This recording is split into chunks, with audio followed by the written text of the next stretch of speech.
ജീവനിൽ അറിവിന്റെ ആരംഭവും രൂപപരിണാമവും.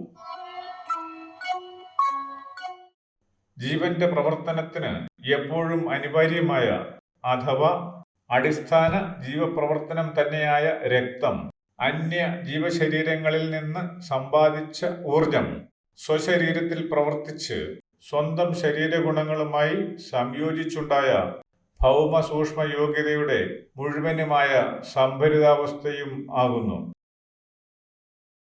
മനുഷ്യനെയും പരിണാമ വഴിയിൽ കുറെയെങ്കിലും മുന്നേറിയ മറ്റ് ജീവാവസ്ഥകളെയും സംബന്ധിച്ചിടത്തോളം രക്തരഹിതമായൊരു ജീവപ്രവർത്തനം അസാധ്യം തന്നെയായിട്ട് ഇരിക്കുന്നു.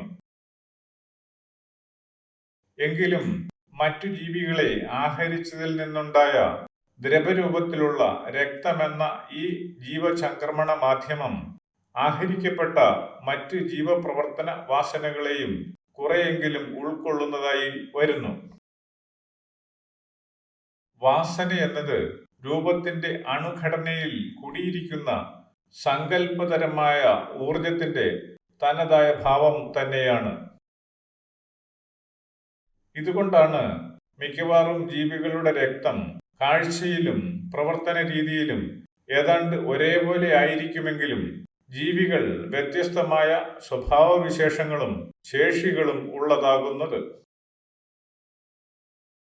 ശരീരത്തിന്റെ എല്ലാ ഭാഗത്തും നിരന്തരമായി പ്രകൃതിയുടെ ജീവസൂക്ഷ്മ സമ്പത്തിനെ എത്തിക്കുന്ന രക്തം ഭൂമിയിൽ നിക്ഷിപ്തമായ സകല സൂക്ഷ്മ ഗുണങ്ങളെയും ജീവന്റെ ശേഷിക്ക് ആനുപാതികമായി പ്രതിനിധീകരിച്ച് നിൽക്കുന്ന അവസ്ഥയാകുന്നു.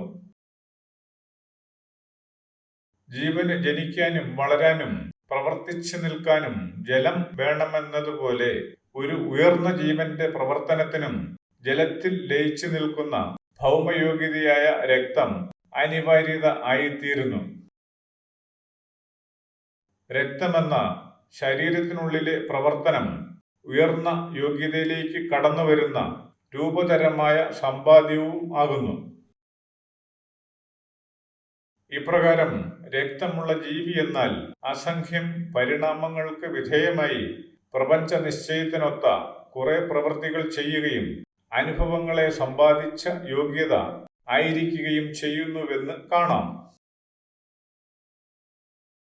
പരിണാമഘട്ടങ്ങൾ ഏറെ കടന്ന ജീവന്റെ പ്രതീകമായ രക്തപ്രവാഹത്തെ ഇടതടവില്ലാതെ നിയന്ത്രിച്ചുകൊണ്ടിരിക്കുന്നതും ജീവരൂപത്തിലെ സുപ്രധാന അവയവവുമായ ഹൃദയത്തിന് പ്രകാശം എന്ന ജീവകാരണോർജത്തെയും പ്രകൃതിയിലെ മറ്റ് സൂക്ഷ്മവിശേഷങ്ങളെയും പഞ്ചേന്ദ്രിയങ്ങൾ വഴി നേരിട്ട് അനുഭവിക്കാൻ ശേഷിയില്ലാതെയും ഇരിക്കുന്നു. പഞ്ചഭൂത വിശേഷങ്ങളുമായി നേരിട്ട് ബന്ധമുള്ളതായിരിക്കാൻ കഴിയാത്ത ഹൃദയം വിവേചനരഹിതമായ അറിവുകളുടെയും അതുനിമിത്തമുള്ള വാസനകളുടെയും സംഭരിതാവസ്ഥയായ അന്ധബോധമായും നിഷ്കളങ്ക ബോധമായും പ്രവർത്തിച്ച് നിലകൊള്ളുന്നു. ശരീരത്തിന്റെ എല്ലാ ഭാഗത്തുമായി സ്ഥൂലതരമായ ജീവപ്രവർത്തനം നിർവഹിക്കുന്ന ഹൃദയം എന്ന അവയവം മാംസതരമായ ഒരു കുറ്റമറ്റ പ്രവർത്തന ഉപാധി മാത്രമാവുന്നില്ല. അത് വാസനകളുടെ ഇരിപ്പിടവും അന്ധവും നിരന്തരം പ്രവർത്തിക്കുന്നതും സ്വയം നിയന്ത്രണശേഷി ഇല്ലാത്തതുമാകുന്നു.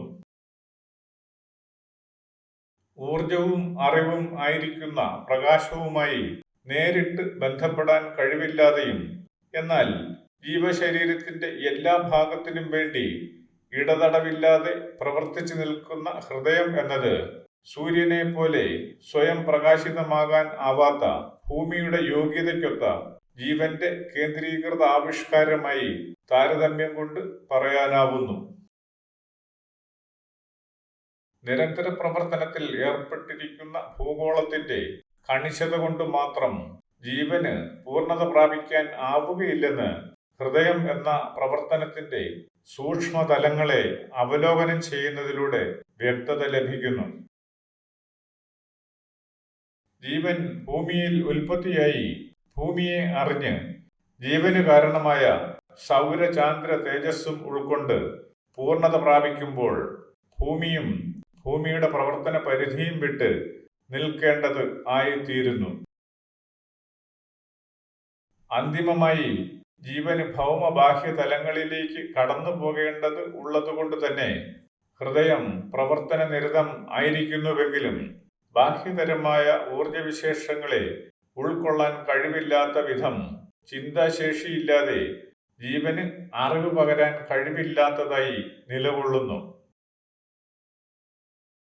ഹൃദയം എന്നതുപോലെ തന്നെ നിരന്തരമായ സ്വയം പ്രവർത്തനമാണെങ്കിലും ശ്വാസകോശത്തിന്റെ പ്രവർത്തനം പക്ഷേ നേരിട്ട് ശരീരം മുഴുവനും എത്തുന്നത് ആകുന്നില്ല. വായുവിന്റെ പ്രാണനുതകുന്ന ഗുണങ്ങളെ ശരീരത്തിന്റെ എല്ലാ ഭാഗത്തും എത്തിക്കുന്നത് രക്തമായതുകൊണ്ട് ശ്വാസകോശ പ്രവർത്തനവും ഹൃദയം അറിഞ്ഞുകൊണ്ടിരിക്കുന്നു. എന്ന് പറയുമ്പോൾ ഭൂമിയും അന്തരീക്ഷവും എന്ന ബന്ധം തന്നെയാണ് ഹൃദയവും ശ്വാസകോശവും തമ്മിലുള്ള ബന്ധം എന്ന് കാണാനാവുന്നു.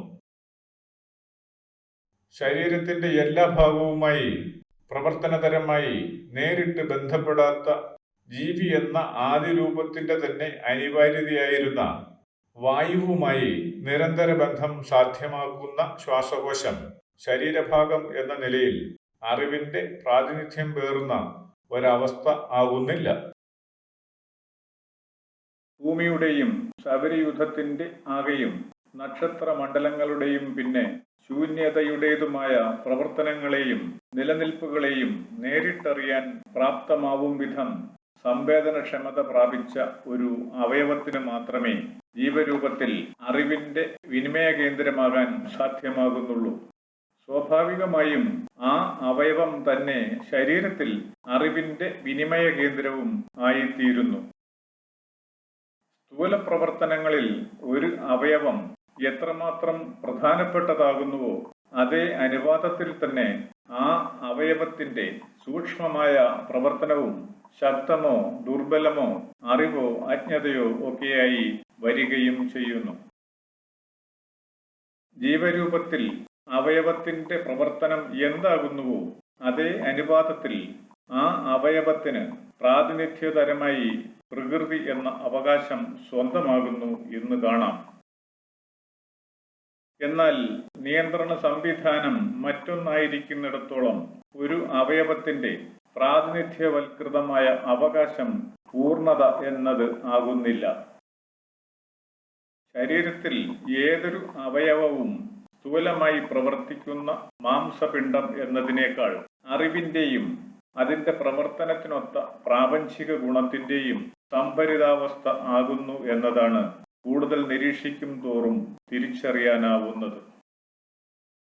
ഓരോ അവയവവും പ്രാപഞ്ചിക വിശേഷങ്ങളുടെ പ്രാതിനിധ്യമായി പ്രവർത്തിക്കുന്നുവെന്ന് തിരിച്ചറിയാൻ ആവുന്നതുകൊണ്ട് ജന്തുക്കളാവുന്ന ശരീരങ്ങളിൽ വസിച്ച് പ്രവർത്തിക്കുന്ന ജീവനുകളുടെ യോഗ്യതകളുടെ ഏറ്റക്കുറച്ചിലുകളും കാലപ്പഴക്കവും തൽഫലമായി പ്രകൃതി രഹസ്യങ്ങളും കണ്ടെത്താവുന്ന സ്ഥിതിയും ഉണ്ടാവുന്നു. പ്രപഞ്ച രഹസ്യങ്ങൾ അറിയാൻ വിദൂരങ്ങളും ചെലവേറിയതുമായ സാഹസിക യാത്രകൾ നടത്തുന്നതിനേക്കാൾ സ്വയം അറിയാൻ കഴിയുക എന്നത് എന്തിനെക്കുറിച്ചുമുള്ള അറിവായി തീരുകയും ചെയ്യുന്നു.